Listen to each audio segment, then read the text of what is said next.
मेरा नाम रश्मिका है। वो कौन सी घड़ी थी जिसमें मैं तुझे अपने घर की बहू बनाकर लाई थी? तुझ जैसी मनहूस, लंगड़ी और बदसूरत लड़की को अपने घर की बहू बनाने से पहले मैंने कुछ सोचा क्यों नहीं? जिस दिन से इस घर में आई है, मेरे बेटे की जिंदगी तूने बर्बाद करके रख दी है। ऊपर वाला करे कि जैसे तू बदसूरत और लंगड़ी है, वैसे ही तेरा आने वाला बच्चा भी लंगड़ा हो। मेरी सास मुझे बद्दुआएं दे रही थी तो मेरा दिल दर्द से फटने लगा। मैंने बस आसमान की तरफ देखा और कहा कि हे भगवान, तू ही मेरा इंसाफ करेगा। आखिर मैं ये शब्द कब तक बर्दाश्त करूं? मैं माँ बनने वाली थी और जिस दिन से मेरी सास को ये खबर लगी थी, उन्होंने यही शब्द दोहरा दोहरा कर मेरी जिंदगी को अजीरन कर दिया था। मैं अपनी सास से कुछ नहीं कहती थी, बस खामोशी से सब कुछ बर्दाश्त करती रहती थी। दिन इसी तरह से गुजरने लगे कि अचानक मेरी वही सास मेरे पास आई और मेरे कदमों में गिरकर माफी मांगने लगी। अपनी सास को अपनी आंखों के सामने इस तरह तड़पते हुए देखकर मैंने उन्हें गले से लगा लिया और पूछा कि आखिर क्या हुआ है। तो अचानक उन्होंने अपना पैर मेरे आगे किया और टांग से अपना कपड़ा उठाकर मुझे जब अपनी पूरी टांग दिखाई तो मेरी एक जोरदार चीख निकल गई थी। बचपन से ही लोग मुझे तरस भरी नजरों से देखते थे। मैं बचपन से ही लंगड़ी नहीं थी, लेकिन मैं बहुत काली, मोटी और भद्दी सी दिखने वाली लड़की थी। मैं खुद को आम लड़कियों से कम नहीं समझती थी। मेरी माँ हमेशा कहती थी कि बेटा, लोग क्या कहते हैं ये जरूरी नहीं है, लेकिन ऊपर वाला तुम्हारे दिल को देखता है। मैंने हमेशा अपनी माँ की इस बात को याद रखा था। मेरे साथ हमेशा गलत होता रहा था। मुझे याद है जब मैं छोटी थी, जब पहली बार पापा के मर जाने के बाद मैंने अपनी माँ को रोते हुए देखा था, क्योंकि जब मेरे पापा जिंदा थे तो कभी भी उन्होंने माँ की आंखों में आंसू नहीं आने दिए थे। मेरे पापा हम लोगों को खुशी इतना रखते थे कि उनके होते हुए कभी ना तो हमसे किसी ने कुछ कहा था और ना ही हमें किसी चीज की कमी महसूस हुई थी। लेकिन मेरे पापा दिल के मरीज थे। दिल का दौरा पड़ने से एक दिन उनकी आंखें ऐसे बंद हुई कि कभी दोबारा खुल ही न सकी। बस फिर पापा के मरने के बाद हमारी जिंदगी में परेशानियां आनी शुरू हो गईं। उस दिन जब पहली बार मैंने अपनी माँ को रोते हुए देखा तो मेरा दिल बहुत दुखा था।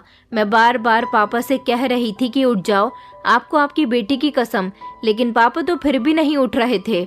हम लोग ज्यादा अमीर नहीं थे, लेकिन मेरे पापा बड़ी मेहनत से हमारी सारी ख्वाहिशें पूरी किया करते थे। मगर उनके जाने के बाद हमारे दिन खराब होते चले गए। मुझ में जितनी भी कमी थी वो मुझे बचपन में तो पता न चल सकी, लेकिन जब मैं बड़ी होती गई, धीरे धीरे मेरी कमियों में बढ़ोतरी होती गई। पापा के मर जाने के बाद मुझे और मेरी माँ को उनके सारे रिश्तेदार अकेला छोड़कर चले गए थे। किसी ने भी हमें नहीं समझा था। बस फिर उसके बाद हम दोनों माँ बेटी की कड़ी परीक्षा शुरू हो गई थी। मेरी माँ ने मजबूरी में आकर प्लास्टिक बनाने वाली एक फैक्ट्री में काम करना शुरू कर दिया था ताकि उन्हें कुछ पैसे मिल सके। वहाँ पर कुछ औरतें भी काम किया करती थी। माँ मुझे भी अपने साथ लेकर जाना चाहती थी, लेकिन जब मेरी माँ ने फैक्ट्री का माहौल देखा कि वहाँ पर मेरी माँ पर ही कुछ लोग नजर रखते हैं, इसलिए उन्होंने मुझे वहाँ लेकर जाने का इरादा तर्क कर दिया। मैं पढ़ना चाहती थी, लेकिन घर के हालात ऐसे थे कि हमारे लिए 2 वक्त की रोटी भी बहुत मुश्किल हो रही थी। मगर फिर भी मेरी माँ ने मेहनत करके जैसे तैसे मुझे शिक्षा हासिल करवाई, मुझे स्कूल भेजा। मैं भी पढ़ने में बहुत अच्छी थी, इसलिए मैंने कभी अपनी माँ को निराश नहीं किया और दिन रात पढ़ाई में लगी रहती थी। घर के कामकाज भी करती थी, अपनी माँ के लिए खाना भी बनाया करती थी ताकि थकी हारी मेरी माँ काम से वापस आए तो उन्हें भरपेट खाना मिल जाए। लेकिन मैंने देखा था कि गुजरते हुए समय के साथ हमेशा मेरी माँ परेशान रहती थी। जैसे जैसे समय गुजरता गया और मैं जवान हो गई थी, मेरा इंटर कंप्लीट हो चुका था, मैं कॉलेज में एडमिशन लेना चाहती थी। माँ ने कहा था कि बेटा, मैं तुम्हारी ख्वाहिश जरूर पूरी करूंगी। माँ ने मेरा कॉलेज में एडमिशन करवाने के लिए अपने फैक्ट्री के मालिक से कुछ रकम उधार ली थी और उनसे कहा था कि वो जल्द ही हर महीने काम करके उनकी पूरी रकम चुका देंगी, और इस तरह मेरा कॉलेज में एडमिशन हो गया था। मेरी माँ ने सारी जिंदगी बड़ी मेहनत की थी। मैंने देखा था कि माँ मुझे हमेशा परेशान नजर आती थी, क्योंकि मोहल्ले की औरतें बार बार उनसे कहती थी कि तुम्हारी बेटी जवान हो गई है, मगर हमें उस पर बड़ा अफसोस होता है, वो कभी किसी के घर की बहू नहीं बन सकेगी। क्योंकि आज के जमाने में लड़की का पढ़ा लिखा होना जरूरी नहीं, सुंदर होना बहुत जरूरी है। एक सुंदर लड़की को हर कोई अपने घर की बहू बनाने के लिए तैयार रहता है। मेरी माँ ये बात सुनकर बहुत उदास हो जाती थी और वो सोचती थी कि लोगों की कही बात कहीं सच न हो जाए। मोहल्ले के लोग मेरी माँ को बहुत परेशान किया करते थे, हमेशा उनसे मेरे ही बारे में बातें करते रहते थे। मेरी माँ कई बार तो उनको जवाब दे चुकी थी कि मेरी बेटी शक्ल की अच्छी नहीं तो क्या हुआ, मगर उसका मन बहुत अच्छा है। लेकिन मोहल्ले की औरतें मुंह बनाकर चल दिया करती थी, मगर अपनी हरकतों से बाज नहीं आती थी। कभी कभी मैं भी सोचती थी कि मैं उनको जवाब दूं, मगर मैं अपनी माँ की तरफ देखती जो हमेशा खामोश रहती थी। मैंने भी खामोशी को चुन लिया, क्योंकि मैं जानती थी कि मेरी जीत का असली जवाब वक्त देगा। उसी दिन मैंने अपनी माँ को एक और आजमाइश से गुजरते हुए देखा। जब मैं कमरे में दाखिल हुई तो मैंने देखा कि हमारे यहाँ मेरे चाचा चाची आए हुए थे। मेरे चाचा जी अपनी बेटी की शादी करने जा रहे थे, जो उम्र में मुझसे छोटी थी, लेकिन वो लोग मेरी माँ को भी कम बातें नहीं सुना रहे थे। कहने को तो वो हमारे रिश्तेदार थे, लेकिन कभी उन्होंने हमारे सुख दुख में साथ नहीं दिया था। मैंने देखा था कि मेरी चाची अजीब सी नजर बनाकर मेरी माँ से कह रही थी कि तुम्हारी बेटी तो सारी उम्र बैठकर खाएगी, शादी तो कोई करेगा नहीं इससे। उनके मुंह से ऐसी बातें सुनकर मेरी माँ के चेहरे पर दुख था, मगर वो खामोश रही। मैंने पहली बार महसूस किया कि शब्द जख्मों से ज्यादा गहरे होते हैं। उस दिन मैंने खुद से वादा किया कि मैं अपनी तकदीर खुद बनाऊंगी, क्योंकि बचपन से लेकर अब तक मैं देखती आ रही थी कि कोई भी हमारे साथ नहीं था। मैं स्कूल जाती थी, फिर बड़े होने के बाद कॉलेज गई, लेकिन स्कूल से लेकर कॉलेज तक के सफर में मेरा सामना बहुत सारी लड़कियों से हुआ था, मगर कोई भी मेरी सहेली नहीं बन सकती थी। लड़कियां मेरी बदसूरती देखकर मुझसे दूर भागती थी, कोई भी मुझसे दोस्ती नहीं करना चाहता था। मैं मोहल्ले की लड़कियों को आपस में खेलता हुआ देखती थी, लेकिन कोई भी लड़की मेरे साथ नहीं खेलती थी। हर कोई मुझसे दूर भागती थी, कहती थी कि तू बहुत ही काली है, हमें तेरे साथ नहीं खेलना। और तो और वो मेरी बदसूरती का मजाक बनाया करती थी। कई सालों से मैं अपनी बदसूरती का मजाक लोगों को उड़ाते हुए देखती आई थी। रात के समय जब मैं अपनी माँ के साथ बैठती तो उन्होंने मेरा हाथ थामकर कहा कि बेटा, कभी हिम्मत ना हारना। लोग सिर्फ देखते हैं, मगर ऊपर वाला फैसला करता है। तुम पढ़ने में बहुत अच्छी हो, तुम्हारी मेहनत एक दिन सबको खामोश कर देगी। कुछ दिन बाद मैं एक करीबी बाजार में गई, जहाँ मेरी एक पुरानी मोहल्ले की आंटी मिली। वो एक रिश्ता करने वाली फेमस औरत थी, और वो मेरी माँ को देखकर कहने लगी कि तुम्हारी बेटी जवान हो गई है, अफसोस है कि इसका भाग्य अच्छा नहीं है। कौन करेगा इससे शादी? ना तो ये रंग रूप की अच्छी है, और ना ही इसका शरीर ऐसा है कि लोगों को अपनी तरफ अट्रैक्ट करवा सके। इसका मोटापा इसकी बदसूरती को और बढ़ा देता है। मेरी माँ ने उनसे कह रखा था कि मेरी बेटी के लिए भी कोई रिश्ता बताना, इसलिए वो इस तरह की बातें कर रही थी। उन्होंने कहा कि कोई आम लड़का तो इससे शादी नहीं करेगा, किसी लाचार या फिर किसी भिखारी वगैरह से ही तुम्हारी बेटी की शादी हो सकती है। मैं इसका रिश्ता नहीं करवा सकती। मेरी आंखों में तो आंसू आ गए थे। मेरी वजह से मेरी माँ भी खामोश थी। मैं अंदर से टूट चुकी थी। मैंने खुद से वादा किया कि मैं दुनिया को साबित करके दिखाऊंगी कि एक बदसूरत और भद्दे शरीर वाली लड़की अगर इरादा कर ले तो दुनिया का सबसे मजबूत इंसान बन सकता है। उस रात मैंने फिर ऊपर वाले से बात की और रोते हुए उनको अपनी परेशानी के बारे में बताया। मैंने सब्र किया कि भगवान मुझे हिम्मत दे। मैं दुनिया को दिखाना चाहती हूँ कि तेरे फैसले सबसे बेहतरीन होते हैं। वो लम्हा मेरी जिंदगी में सब कुछ बदलने वाला था। मैंने फैसला कर लिया था कि अब मैं खुद को किसी से कम महसूस नहीं करूंगी। मैंने पढ़ाई में पूरा ध्यान देने का फैसला किया और पहले से भी ज्यादा मेहनत करनी शुरू कर दी। मैंने हर मौका हासिल करना चाहा जहां मैं खुद को मजबूत कर सकूं। यह मेरी परीक्षा थी और मैंने खुद से वादा कर लिया था कि मैं अब कभी हार नहीं मानूंगी। मैं जानती थी कि मेरा सब्र और मेहनत एक दिन मेरा फ्यूचर बदल देगी, और वो दिन बहुत करीब था। वक्त तेजी से गुजरता गया। मेरी जिंदगी में कई उतार चढ़ाव आए, मगर मैंने सब्र करना नहीं छोड़ा। मैं जानती थी कि मेरा सब्र और मेहनत एक न एक दिन तो जरूर रंग लाएगा, और वो दिन फिलहाल आ ही गया था। मैंने अपनी एजुकेशन पूरी कर ली और एक बड़ी कंपनी में मुझे नौकरी मिल गई। ये लम्हा मेरे लिए किसी सपने की तरह था। वो ही लड़की जिसे उसकी बदसूरती की वजह से बचपन से कमजोर समझा गया था, जिस पर हमेशा नेगेटिव कमेंट्स किए गए, आज एक काबिल और मेहनती लड़की बन चुकी थी। जब मुझे पहली सैलरी मिली तो मेरी खुशी का कोई ठिकाना नहीं था। मैं सीधा घर पहुंची और माँ के हाथ में अपनी पहली सैलरी रख दी। माँ, ये मेरी पहली सैलरी है, उसी मेहनत का नतीजा जिसमें आपने मेरा बराबर से साथ दिया। अब आपको नौकरी करने की कोई जरूरत नहीं है। अब आपकी बेटी कमाया करेगी और आप घर बैठकर आराम करोगी। वैसे भी कई सालों से मेरी माँ नौकरी करते करते थक चुकी थी। अब उनकी बेटी इस काबिल हो गई थी कि उन्हें आराम दे सकती है। मेरी सैलरी अपने हाथों में रखते हुए मेरी माँ की आंखें नम हो गईं। उन्होंने रोते हुए कहा कि बेटा, तुमने मेरा सर गर्व से ऊंचा कर दिया। ये वो शब्द हैं जो मेरे दिल को भा रहे थे। मुझे लगा कि जैसे मेरी सारी मेहनत रंग ले आई है। मैंने अपनी माँ के चेहरे पर सुकून देखा था, मगर ये खुशी सबके लिए खुशी की वजह नहीं थी।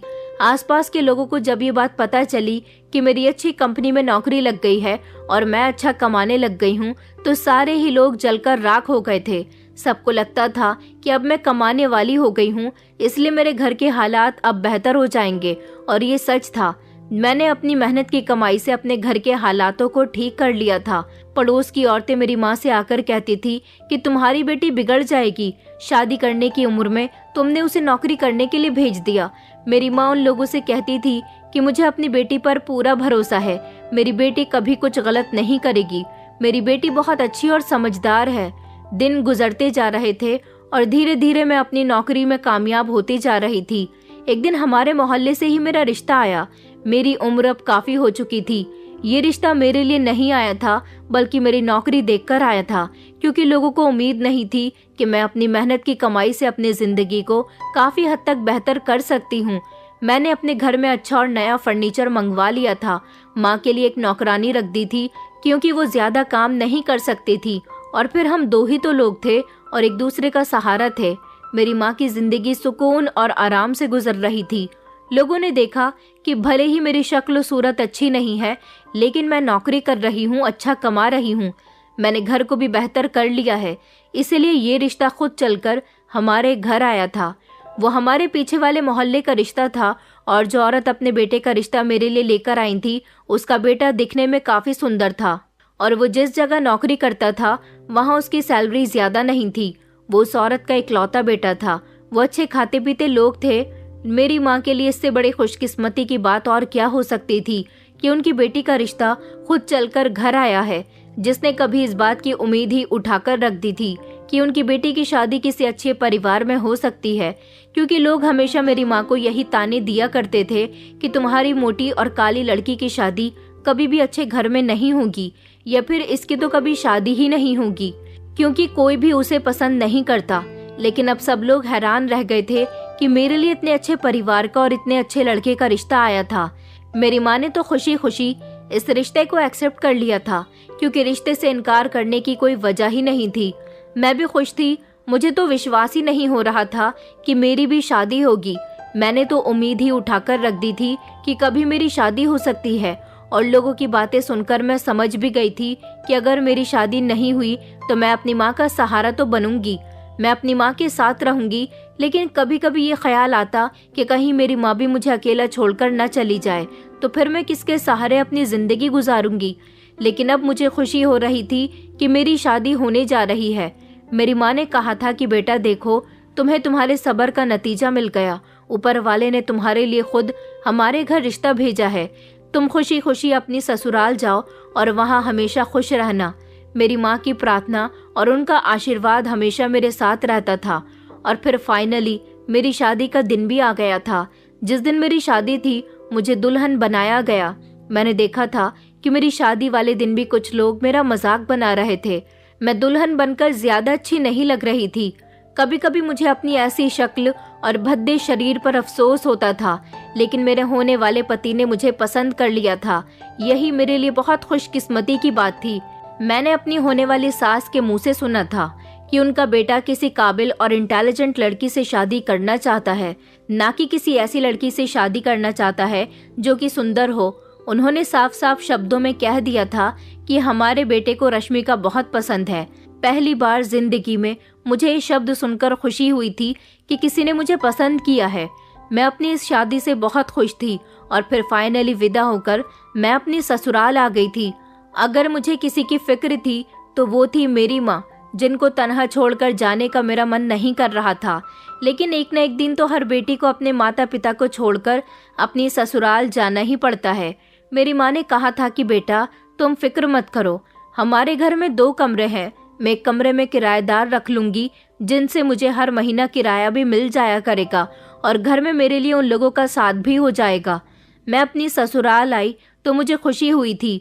मेरे पति ने खुले दिल से मुझसे अपनी मोहब्बत का इजहार किया था। वो पढ़े लिखे और समझदार मर्द थे। उन्होंने कहा था कि मैं खूबसूरती और बदसूरती पर विश्वास नहीं करता। मुझे तो ऐसे लोग पसंद है जिनका चेहरा सुंदर नहीं हो बल्कि जिनका मन सुंदर हो, और तुम्हारा चेहरा तुम्हारे मन की तरह सुंदर है। उस दिन तो मुझे ऐसा लग रहा था जैसे मुझे दुनिया की सारी खुशियां मिल गई हों। मेरे पति मेरा बहुत ख्याल रखते थे। उनका नाम नयन था और वो मेरा ख्याल रखने के साथ साथ मुझसे मोहब्बत भी करते थे। नयन मेरे लिए एक बहुत अच्छे हमसफर साबित हुए थे। मेरी शादी को धीरे धीरे एक हफ्ता गुजर गया था। मेरे ससुराल में मेरी सास और एक जवान नंद मौजूद थी।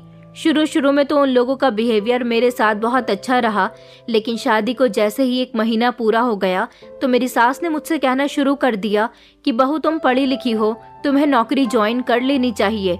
मुझे नौकरी ज्वाइन करने से कोई प्रॉब्लम नहीं थी, लेकिन शादी के 1 हफ्ते बाद ही मेरी सास ने मुझे पूरी रसोई संभालने के लिए दे दी थी। वो दोनों माँ बेटी घर का कोई काम नहीं करती थी। मेरी सास ने छोटे से छोटा और बड़े से बड़ा काम मुझे अच्छी तरह से समझा दिया था, जिसे मैं अच्छी तरह से कर तो रही थी, लेकिन उसमें भी वो दोनों माँ बेटी कोई ना कोई कमी निकालती रहती थी। मेरी नंद तो हमेशा मेरी मजाक उड़ाती रहती थी कि मेरे इतने अच्छे भैया के साथ भाभी खड़ी अच्छी नहीं लगती, लेकिन मैं उसकी बात पर खामोश रहती थी। कभी मैंने किसी को भी पलटकर जवाब नहीं दिया था। मेरी नंद शुरू में तो मेरे साथ बहुत अच्छी रही। मेरी सास ने नयन से भी बात की थी कि रश्मिका को हमें जॉब पर भेज देना चाहिए, लेकिन इस बात के लिए मेरे पति ने कहा था कि अभी वो नई नवेली दुल्हन है और अभी हमें अपनी शादी के दिनों को एंजॉय करना है। मेरे पति कुछ और कहते थे और मेरी सास मेरे पीछे नौकरी करने के लिए पड़ी रहती थी। मैं सोचती थी कि सारे दिन मुझे घर के कामों से फुर्सत नहीं मिलती, तो फिर ऐसे टाइम में मैं नौकरी कैसे करूंगी। मेरी नंद अभी पढ़ाई कर रही थी और वो कॉलेज जाया करती थी, लेकिन कॉलेज से आने के बाद वो सारा दिन अपने कमरे में रहती थी। कहती थी कि पढ़ाई करती हूँ, मगर मुझे अच्छी तरह से पता था कि वो पढ़ाई नहीं करती बल्कि किसी लड़के से फोन पर बातें करती है। एक दिन मैंने खुद उसे अपनी आंखों से किसी लड़के से फोन पर बातें करते हुए देखा था। मैंने सोचा कि ये तो बिल्कुल भी ठीक नहीं है, इसलिए एक दिन मैंने उसे रंगे हाथों पकड़ लिया और कहा कि बताओ तुम किससे फोन पर बातें करती हो। वो घबरा गई और बुरी तरह से डर गई थी। उसने मुझसे कहा था कि भाभी इस बारे में किसी को कुछ मत बताना प्लीज। मैंने उसे भरोसा दिलाया था कि मैं किसी से कुछ नहीं कहूंगी, लेकिन उसे एडवाइस दी थी कि वो कोई गलत कदम न उठाए। अगर वो किसी को पसंद करती है तो अपने घर वालों को बता दे, ताकि कोई गलत कदम उठाने से पहले उसकी शादी इज्जत के साथ उसके साथ हो जाए। लेकिन मुझे नहीं पता था कि ये काम करके मैंने कितनी बड़ी गलती की है। मेरी नंद नीता ने मुझसे इस बात का बहुत बड़ा बदला लिया था। 2-3 दिन के बाद उसने मुझसे कहा कि भाभी मैं अपनी एक सहेली से मिलने के लिए जा रही हूँ, आप भी मेरे साथ चलो ना। मैंने उसे मना भी किया कि नहीं, घर में बहुत काम है, मैं तुम्हारे साथ नहीं चल सकती, मगर फिर भी वो मुझे जबरदस्ती अपने साथ ले गई। वो मुझे काफी दूर जाने के बाद एक छोटे से घर में ले गई थी। जैसे ही हम उस घर के अंदर दाखिल हुए, वहाँ पर कोई भी नहीं था। नीता ने कहा कि भाभी आप यहाँ बैठो, मैं अपनी दोस्त को बुलाकर लाती हूँ। बाहर हॉल में रखे सोफे पर उसने मुझे बैठने के लिए कहा। मैं उस पर बैठ गई थी और वो खुद कमरे के अंदर चली गई। मैं बाहर बैठी हुई थी तो अचानक मुझे आवाज आई कि कमरे के अंदर नीता किसी लड़के से बात कर रही थी। वो उसी समय लड़के के साथ बाहर आ गई और उसने घर के दरवाजे का गेट बंद कर दिया। मैं तो घबराहट के मारे उठकर खड़ी हो गई थी। जैसे ही उस लड़के की नजर मुझ पर गई तो वो जोर जोर से हंसने लगा और कहने लगा कि नीता तुम ये किसको ले आई हो, ये तुम्हारी भाभी है, तुम्हारे भाई की तो किस्मत ही फूट गई यार। इस पर नीता भी मुंह पर हाथ रखकर हंसने लगी और कहने लगी, अरे आकाश ऐसे मजाक मत बनाओ, ये मेरी भाभी है और तुम जानते हो ना कि मैं इन्हें यहाँ किस लिए लेकर आई हूँ। अब जल्दी से तुम अपना काम करो और हमें घर भेज दो। मैं बाहर जा रही हूँ, तुम्हारा वेट करती हूँ, मेरी भाभी को खुश कर देना। जैसे ही मैंने ये बात सुनी तो मेरे पैरों तले से जमीन निकल गई। मैंने नीता से कहा, नीता ये तुम क्या कह रही हो और ये लड़का कौन है? मैं जोर जोर से चिल्लाने लगी थी। तभी नीता मेरे करीब आई। उसने मेरे बाल पकड़ लिया और कहने लगी कि चिल्लाने की जरूरत नहीं है, ये मेरा दोस्त आकाश है, इसे लड़कियों की खूबसूरती का मजा चखने का बड़ा ही शौक है। मैंने सोचा कि क्यों ना कभी किसी की बदसूरती का नजारा भी इसे दिखा दिया जाए, और तुमसे ज्यादा बदसूरत तो शायद इस दुनिया में कोई ही नहीं है। मैंने कहा, ये तुम क्या कह रही हो नीता? उसके कहे हुए शब्द सुनकर मेरी आंखों में आंसू आ गए थे। नीता कहने लगी कि मुझे पता है कि तुम बहुत चालाक हो। तुमने मुझे मेरे बॉयफ्रेंड से बात करते हुए पकड़ लिया और मुझे तुम पर भरोसा नहीं है। तुम किसी भी दिन मेरे भाई से मेरी शिकायत लगा सकती हो, इसलिए मैं तुम्हें यहाँ समझाने के लिए लेकर आई हूँ कि मेरे साथ किसी तरह की कोई होशियारी मत करना, कभी मेरे खिलाफ जाने की कोशिश मत करना। उसने मेरा बाजू पकड़ा और मुझे धकेल कर उस लड़के आकाश के ऊपर गिरा दिया। मैं जोर से चिल्ला पड़ी थी। उसने मुझे पकड़ा और वो जोर जोर से हंसने लगा। उसने नीता को बाहर जाने का इशारा किया। वो मेरे साथ जबरदस्ती करने की कोशिश कर रहा था और नीता दरवाजे तक पहुंच रही थी। मैं समझ गई थी कि मेरे साथ अब क्या होने वाला है। मैंने जल्दी से जोरदार धक्का उस लड़के को दिया। वो टेबल पर जा गिरा था। नीता जो बाहर का दरवाजा बंद करने ही वाली थी, इतनी ही देर में मैंने जोर से दरवाजा खोला और वो भी गिरने वाली थी, मगर उसने खुद को संभाल लिया। मैं वहां से भागने में कामयाब रही। भागकर उल्टी सीधी घर की तरफ जाने की कोशिश कर रही थी, लेकिन भागकर जब मैं रोड तक आई तो अचानक एक बड़ी सी गाड़ी के सामने आ गई। मैं जैसे ही जमीन पर गिरी तो वो गाड़ी मेरी टांगों को रौंदते हुए चली गई थी। मेरी जोरदार चीख निकली और मेरी आंखों के सामने अंधेरा आने लगा था। वहां पर भीड़ इकट्ठी होने लगी। कुछ लोग कह रहे थे कि अरे हटो, रास्ता छोड़ो, और कुछ लोग कह रहे थे कि बेचारी लड़की को काफी चोट आई है। ये सारी आवाज मुझे आसपास से आ रही थी और फिर देखते ही देखते मेरी आंखें बंद हो गईं। मुझे नहीं पता था कि मुझे कब होश आया था, लेकिन जब मुझे होश आया तो मैं अस्पताल के बिस्तर पर मौजूद थी। मैंने चारों तरफ नजर दौड़ाकर देखा तो मैं खाली कमरे में लेटी हुई थी। मैं अपने शरीर को हिलाने की कोशिश कर रही थी, लेकिन मेरा शरीर किसी तरह की कोई हरकत नहीं कर पा रहा था। शायद मुझ पर बहुत तकलीफ थी। कुछ समय के बाद वहां पर नर्स आई और उसने मेरे पति को बुलाया। उनके साथ साथ मेरी माँ भी आई थी। नयन ने जब मुझे देखा तो बेचैनी से कहने लगे कि तुम कैसी हो रश्मिका, और तुम कहाँ गई थी? तुम्हारे साथ ये सब कुछ कैसे हुआ? लेकिन मैं उन्हें क्या बताती। फिर मुझे याद आया कि ये सब तो उनकी बहन ने किया था। ये बात मैं उनको कैसे बताऊं? ये सब कुछ नीता ने मुझे डराने धमकाने के लिए किया था, ताकि मैं आगे किसी के सामने उसकी सच्चाई न बता सकूं। मैंने तो फैसला कर लिया था कि मैं उसके बारे में किसी को कुछ नहीं बताऊंगी, लेकिन ये जो कुछ हुआ था, इससे मुझे ये पता चल गया था कि हमें किसी पर भरोसा नहीं करना चाहिए, और अगर किसी को अपनी तरफ से भरोसा दिलाना है तो उसकी दलील पेश करनी जरूरी है, क्योंकि हर कोई आपके शब्दों पर विश्वास नहीं करता। कुछ लोगों को दलील की भी जरूरत होती है। मैंने अपने पति को कुछ नहीं बताया। मैं खामोश रही, बिस्तर पर पड़ी रोती रही। मेरी माँ भी अस्पताल में मुझसे मिलने के लिए आई थी और हर किसी की जुबान पर यही शब्द थे कि ये सब कुछ कैसे हुआ। मैंने किसी को कुछ नहीं बताया था, मगर मुझे जो पता चला उसने मुझे पूरी तरह से झंझोड़ कर रख दिया था।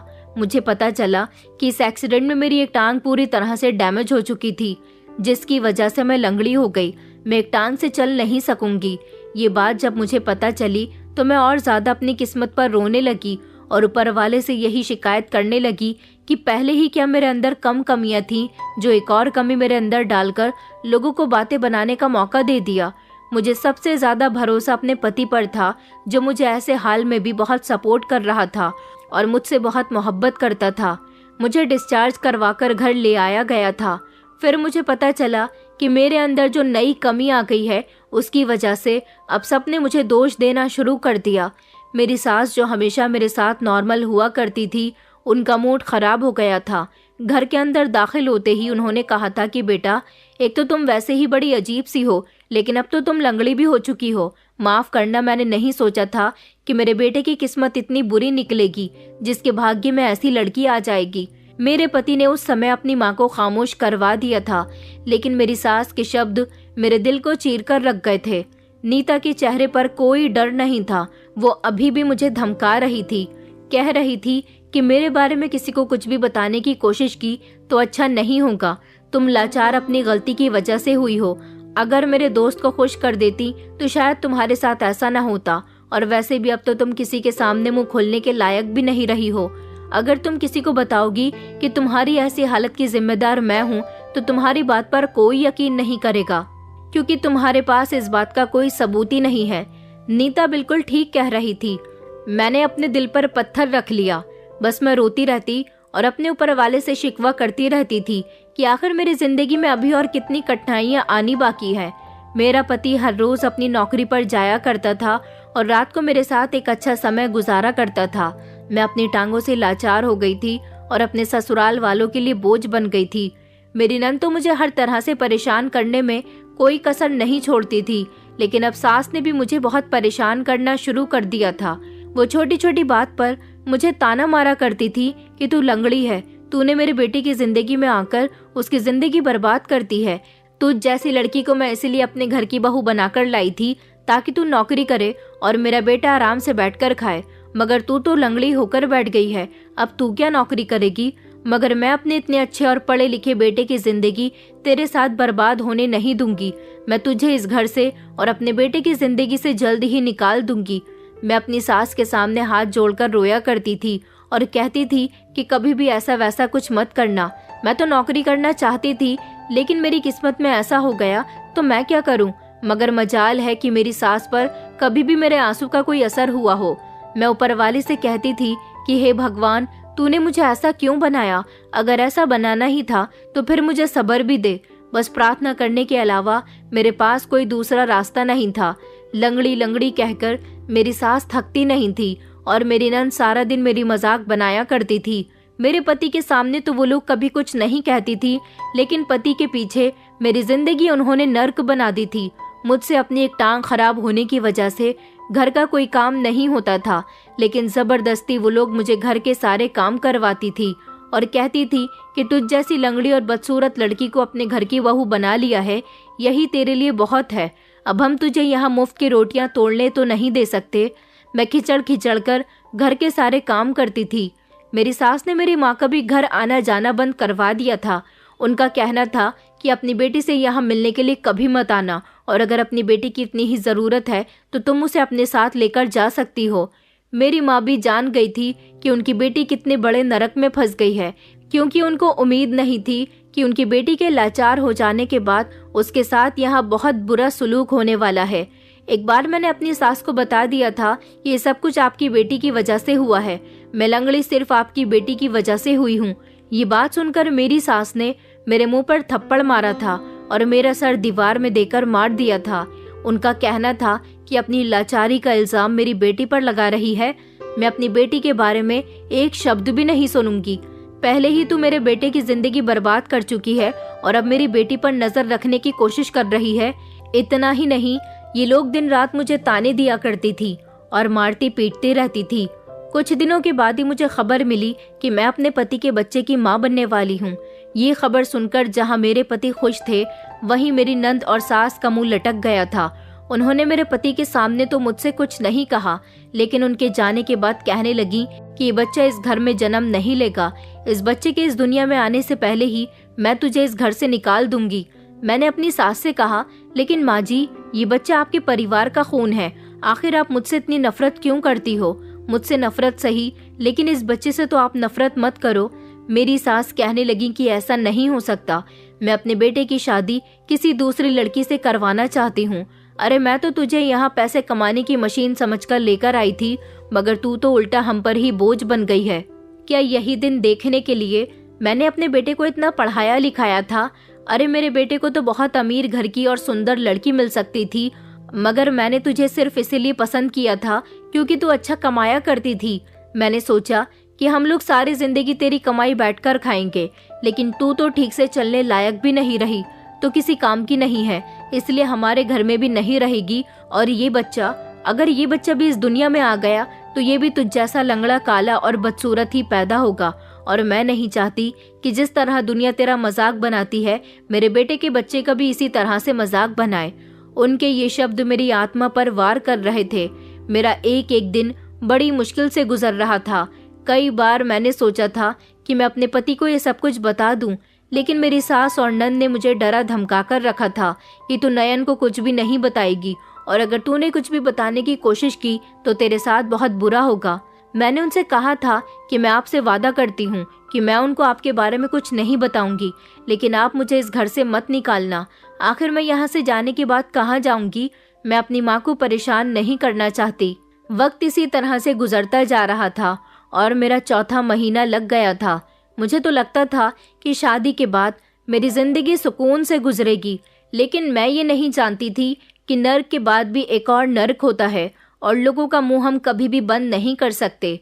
जिस तरह लोग मुझे शादी से पहले नेगेटिव कमेंट्स दिया करते थे, उस तरह शादी के बाद मेरे ससुराल वाले ही मुझे नेगेटिव कमेंट्स दे रहे थे। यहाँ तो मेरी सास और नंद ने मुझे एक्सेप्ट ही नहीं किया था। अगर पति मुझे एक्सेप्ट करता भी था तो ये लोग मुझे मेरे पति के साथ ज्यादा रहने नहीं देती थी। मेरा पति जब भी कमरे में आता उसे किसी न किसी बात में उलझा लिया करती थी और चाहती कि ज्यादा से ज्यादा मेरा पति मुझसे दूर रहे, और हमेशा मेरे पति के दिमाग में ये बात डालती रहती थी कि बेटा, हमें नहीं पता था कि रश्मिका के साथ ऐसा हो जाएगा। मेरा बेटा भी सोचता होगा कि मेरे बेटे की शादी किस लड़की के साथ हो गई है जिसके अंदर ढेर सारी कमियां हैं। लेकिन नयन अपनी माँ से कहते थे कि नहीं माँ, ऐसा कुछ नहीं सोचता मैं, रश्मिका बहुत अच्छी लड़की है और मैं उससे बहुत मोहब्बत करता हूँ, और अब तो वो मेरे बच्चे की माँ भी बनने वाली है। ऐसे समय में मेरा पति मेरा ज्यादा ख्याल ना रखे, इसलिए मेरी सास और नंद की यही कोशिश होती थी कि वो मेरे पति को जितना हो सके मुझसे दूर रखें। मेरे दिन और रात रोते हुए गुजर रहे थे। मैं खामोश करके सब कुछ बर्दाश्त कर रही थी। मुझे उम्मीद थी कि एक दिन मेरे साथ अच्छा जरूर होगा, मगर मैं गलत थी। अब तो मेरे साथ और ज्यादा बुरा होने वाला था, ये मैं नहीं जानती थी। जब मेरी नंद ने मुझ पर गलत इल्जाम लगा दिया, उसने मेरी इज्जत को दांव पर लगा दिया था। सब लोग खाना खा रहे थे, सब कुछ नॉर्मल लग रहा था। मैंने अपनी सास के लिए परहेज का खाना बनाया था और पति काम से थके हारे घर वापस आए थे। नीता खामोशी से खाने में बिजी थी, मगर उसकी नजर लगातार मुझ पर थी। मैंने महसूस किया कि वो किसी मौके की तलाश में है, क्योंकि मैं उसे अच्छी तरह से जान गई थी। अचानक उसने एक गहरी सांस ली और कहने लगी कि मम्मी, आपको पता है कि मैंने भाभी को कल रात किसी से छुपकर फोन पर बातें करते हुए सुना था। मैंने तो आपसे पहले ही कहा था कि भैया इनको मोबाइल न दे, लेकिन भाभी मोबाइल का गलत इस्तेमाल करने लगी है। मेरे तो ये सुनकर पैरों तले से जमीन निकल गई थी। मैंने हैरानी से उसकी तरफ देखा तो मेरे पति ने भी चौंक कर मेरी तरफ नजर डाली। मेरी सास ने कहा कि ये क्या कह रही हो बेटा? मेरी सास ने हैरानी से पूछा। मेरी नंद कहने लगी कि मम्मी, मैं झूठ नहीं बोल रही। मैं जानती हूँ कि भैया ने भाभी को उनकी प्रेगनेंसी के दिनों में उनसे बात करने के लिए ही मोबाइल उनको दिया है, मगर जब से भाभी के पास मोबाइल आया है वो ज्यादातर समय मोबाइल को ही देती हैं। मैंने खुद सुना, वो किसी से बहुत धीमी आवाज में बातें कर रही थी और जैसे ही उन्हें एहसास हुआ वो फौरन ही खामोश हो गई। ये झूठ है, मैंने चिल्लाते हुए कहा। आखिर तुम कितना झूठ बोलोगी नीता? तुम कई बार मुझे फंसा चुकी हो। नयन, आपको नहीं पता कि आपकी बहन मुझे एक बार झूठ बोलकर किसी लड़के के हवाले करने के लिए चली गई थी। मैंने अपने पति की तरफ देखकर कहा तो मेरी सास फिर चिल्ला उठी और कहने लगी कि बेटा, बस अब मेरी बर्दाश्त हद से बढ़ चुकी है। तुम्हारी पत्नी हमेशा तुम्हारी बहन पर इल्जाम लगाती रहती है और आज भी वो तुम्हारे सामने उस पर इल्जाम लगा रही है और तुम खामोशी से सुन रहे हो। मैंने तुम्हें आज तक नहीं बताया कि यह हमारे साथ भी घर में बहुत बुरा बर्ताव रखती है। अपनी सास के मुंह से ये शब्द सुनकर मैंने उन्हें चौंक कर देखा था कि वो कितना साफ झूठ बोल रही है। उधर मेरी नंद जहरीली मुस्कुराहट अपने चेहरे पर सजाए हुए थी। नीता ने कहा कि भाभी, आप तो कहती हो कि सच्चाई कभी नहीं छुपती, तो फिर आप सच्चाई से इतना क्यों घबरा रही हो? हाँ भैया, भाभी का बर्ताव हमारे साथ हमेशा ही बुरा रहा है। अरे हमने तो भाभी को आपके लिए चुना, लेकिन ये तो हम लोगों को अपना दुश्मन ही समझती हैं। हम तो हमेशा आपकी वजह से ही चुप रहे। हमने कभी भाभी की शिकायत आपसे इसीलिए नहीं की क्योंकि आप उनसे मोहब्बत करने का दावा करते हो, लेकिन सच तो यह है कि ये औरत आपके लायक और इस घर के लायक बिल्कुल भी नहीं है। मेरे पति की आंखों में मुझे खून खौलता हुआ नजर आ रहा था। उन्होंने मुझे घूर कर देखा। मैंने महसूस किया कि मेरे दिल की धड़कनें तेज हो रही हैं, जैसे मेरा सांस रुकने वाला हो। मेरे पति ने चिल्लाकर कहा कि रश्मिका, ये सब क्या है? ये दोनों क्या कह रही हैं? मैंने कहा कि ये सब झूठ है नयन, ये सब इन दोनों की साजिश है। ये दोनों मुझे आपकी जिंदगी से निकालना चाहती हैं। मैंने कभी आपको इनके बारे में नहीं बताया। तो वो कहने लगी कि अच्छा, हम झूठ बोलते हैं तो तुम इस बात को साबित करो। मेरी सास ने मुझे घूरते हुए कहा। ये वो लम्हा था जब मुझे एहसास हुआ कि जब कोई इंसान तुम्हें गिराना चाहे तो वो तुम्हारी सबसे छोटी कमजोरी को ही तुम्हारे खिलाफ इस्तेमाल कर सकता है। मेरी सास ने कहा, क्या तुम्हारे पास इस बात का सबूत है? मेरी सास ने मुस्कुराते हुए कहा था।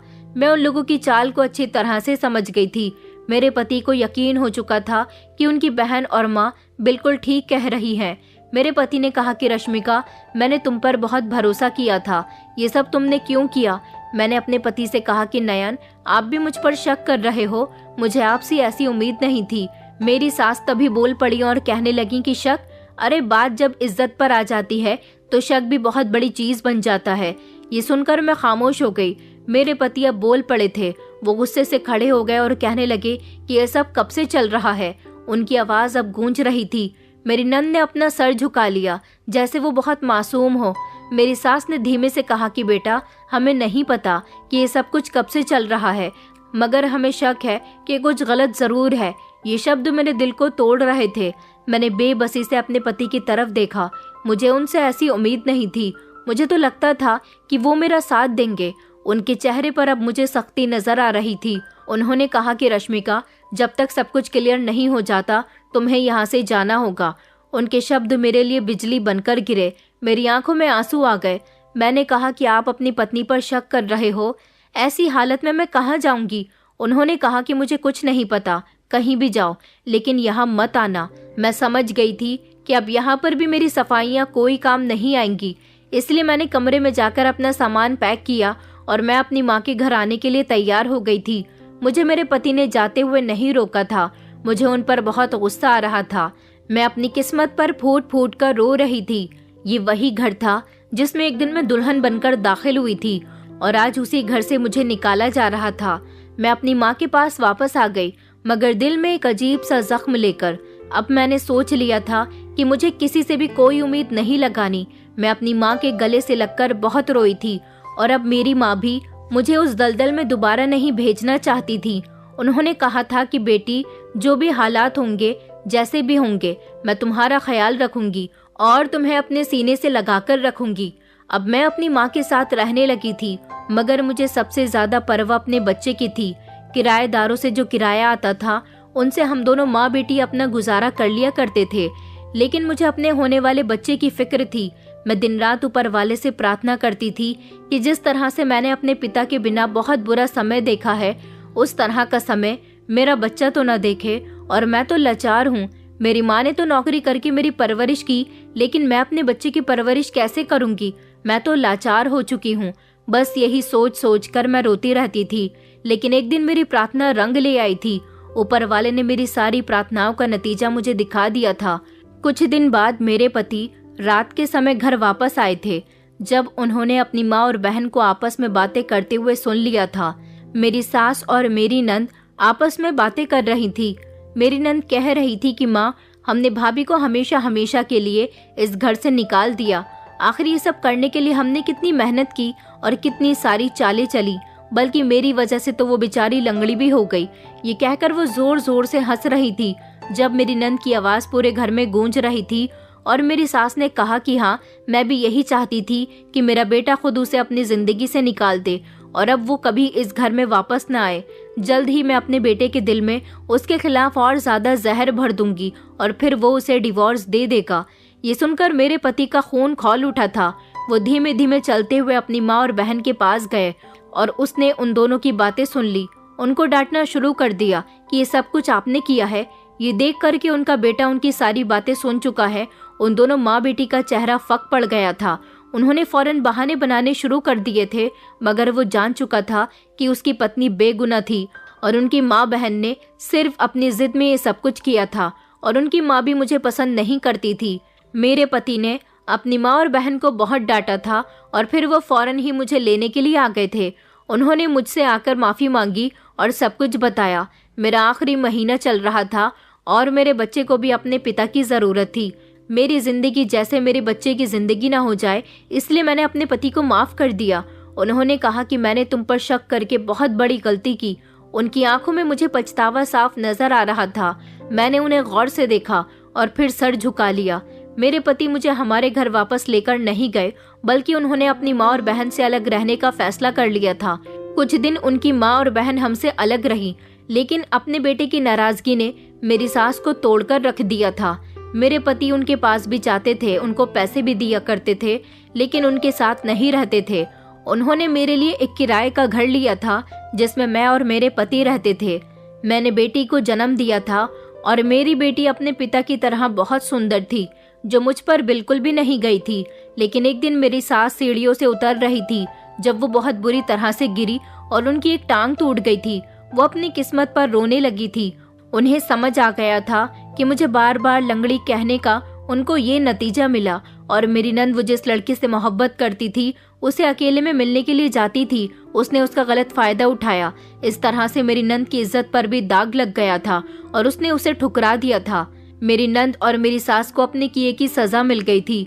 वो दोनों रोती बिलखती मेरे घर आई और मेरे पैरों में गिरकर मुझसे माफी मांगने लगी।